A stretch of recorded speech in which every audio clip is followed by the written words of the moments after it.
Hey guys, Joe Tunney here at Infinity of Kirkland in Kirkland, Washington, just outside of Seattle, where we're enjoying kind of a Chamber of Commerce day today after about 50 days of rain in a row. It's been a really tough spring season. We've had almost a foot of rain just this 1 month alone. But the sun is out, and when the sun is out, we start thinking about fun, sporty convertibles like this 2004 Honda S2000. Now, if you've never driven an S2000 and you're in the market for an S2000, there's two things you need to know. They're super, super important. Number one, you have to be skinny.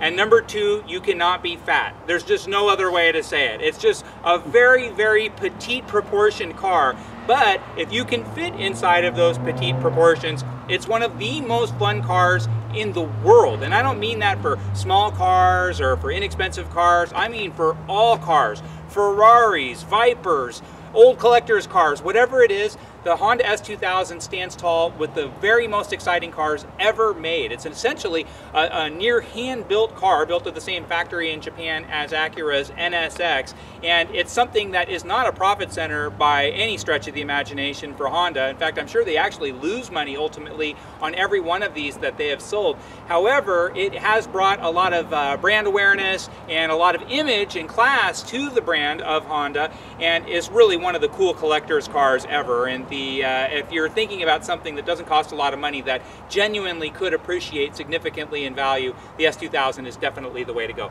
Now, S2000, a lot of people thought in 2004 they should change the name to S2200 because they changed the engine a little bit. It was 1997 cc's up until 2003, and then it went to 2157 cc's. So you hear a lot of people say 2.2 liters, because if you round up, that's exactly what it is. The horsepower is exactly the same, 240 horsepower, but it's a different power band in the 2200 motor versus the 2000 motor, and they say it gives you better mid-range acceleration. Having driven a million of these over the years, I just don't feel it. It is a little bit more relaxed than the 2000 to 2003 model, but I kind of like the high-strung nature of the 2000 to 2003 model. This one, though, it is more of a daily driver. It is a little bit more civilized. Different rear suspension, which is a little bit softer. A lot of improvements, 17-inch wheels as opposed to 16-inch wheels. Let's take a look around this particular car. This car has only 55,000 miles, so super duper low miles for a 2004. And then these are the new wheels for 2004, 17-inch wheels. And so Honda actually was really resistant to going to these wheels because you say, well, high-performance sports cars shouldn't have skinny 16-inch wheels as the S2000 formerly had. However, Honda's a big believer in unsprung weight, and unsprung weight is the, if you lift the car up on a lift, it's the stuff that hangs down. The wheel and tire being the two heaviest burdens in that unsprung weight. And so a heavier 17-inch wheel with a meatier tire, although might have some more ground gripping type of characteristics, ultimately the handling is not like crazy improved because that unsprung weight is heavier in this wheel. And so I've seen a lot of people pull between about 0.86 and 0.91 Gs. And for a rear-wheel drive car, which this is a rear-wheel drive car, and being so small, that's actually not fabulous numbers, but the performance overall in this car, it's just second to none. There's nothing quite like it. Taking a look inside, it's really, although Spartan to some degree, it is actually first class. I mean, this car is 10 years old, and we haven't washed it or anything like that, and the leather seats look fantastic. The doors look fantastic, and they look fantastic on most of these S2000s. The steering wheels, all the controls and what have you, even if they've been driven hard and put away wet, they seem to really have a very outstanding build quality, not just the engine and mechanics, but the whole car is actually built very, very well. Taking a look in the back and in the trunk area. Now everyone's going to say the same thing. Oh, it's got a teeny tiny trunk. Well, of course it's got a teeny tiny trunk, but as you can see, this current owner is utilizing it. You know, they got some weekend goods in here, and there's still more room for some duffel bags or what have you. For a normal person to the 99th percentile, the trunk is just fine. Is it small? Yes, it's small, but it is a serviceable trunk. I'll give it that. Also, you'll notice that 2004 has different exhaust outlets. In fact, it has a different fashion in the front, different rear treatment as well. The lights are different front and back, subtly, but they're different. And then the exhaust outlets are different. And then again, those big chunky 17-inch wheels. Let's take a look inside.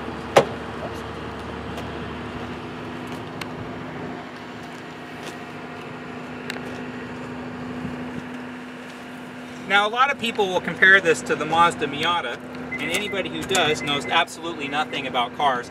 The difference, I guess, in a nutshell between this and a Miata is if you show up in a Miata, your friends will laugh at you to no end.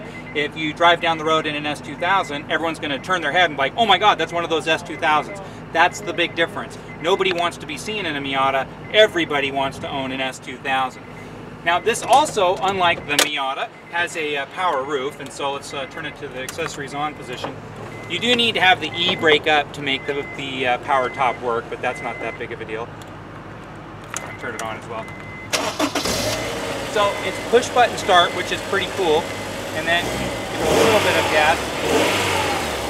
It sounds great. It doesn't sound like it has 240 horsepower. It sounds like a lot of four-cylinder sound. So it's a little bit louder, but it's not obnoxious by any measure at all. You'll see a lot of people trick these out and have a wide open exhaust, different intakes and stuff, but the horsepower gains are really not that much. You're better off just leaving it stock, unless you really know what you're doing and you want to do something truly adventurous.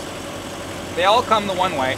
They all come with a CD player, and then you have the volume control here, or you can just leave this closed and then you can do the volume control from up here. And the stereo is ordinary, but it's fine. There's no heated seats, there's no Bluetooth. I mean, I get it, everyone complains, but you know, they'll say like a car like a Z4 has a lot of the amenities that this car doesn't have. The one thing the Z4 doesn't have is any kind of soul. It's like one of the most unfun cars to drive among small sports cars. This car is absolutely thrilling. It is extremely well built, it is very, very fast, and it is very, very cool. Now, the 2004, it does have a little bit more of a relaxed personality, again, not just through the drivetrain, but in the rear suspension as well. It's just a little bit softer. And then again, it does get a little bit more grab around normal corners because it does have bigger tires than its predecessor. If I was looking for one to put into my own collection, I would get an early one. I really like the 2000 to 2003, and particularly with like a 2000. I would think that's going to be the most collectible of the generation. However, a case can be made that the new and improved, so to speak, 2004 and newer models are definitely the way to go. They definitely look better. I mean, they look more modern, and then they do have more motor, and so more motor can't be bad. And they nice looking wheels and what have you. It's a cool car. This particular car with 55,000 miles still brings probably upper teens type of pricing. It's in excellent condition even though it's completely unwashed. This is, when we take in a car on trade, this is exactly what we like to see. Just dirty, but still you can show that it's a pure, original, unabused, low-mile car. Not some former wreck put together chop shop car. This is actually a really neat car. Unfortunately, Blue Book and guides and what have you say it's not worth anywhere near that, so it can be frustrating in the real world to actually buy one of these because you're hoping you can buy this cool one for like 10 grand because some book says it's only worth 10 grand. Yeah, you're dreaming. These cars are much more valuable than that and very, very hard to find, especially in original condition and especially with super duper low miles.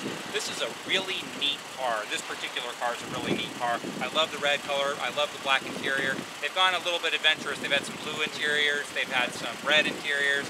You definitely don't want those. The light blue exterior, again, that's on everybody's about, you know, if there's 5 color choices, that's dead last for everybody. Everybody likes the black interior, and then whether you want to go white or gray or black or even red, all those exteriors are really, really popular. Yellow also, if you can find it, is super, super popular.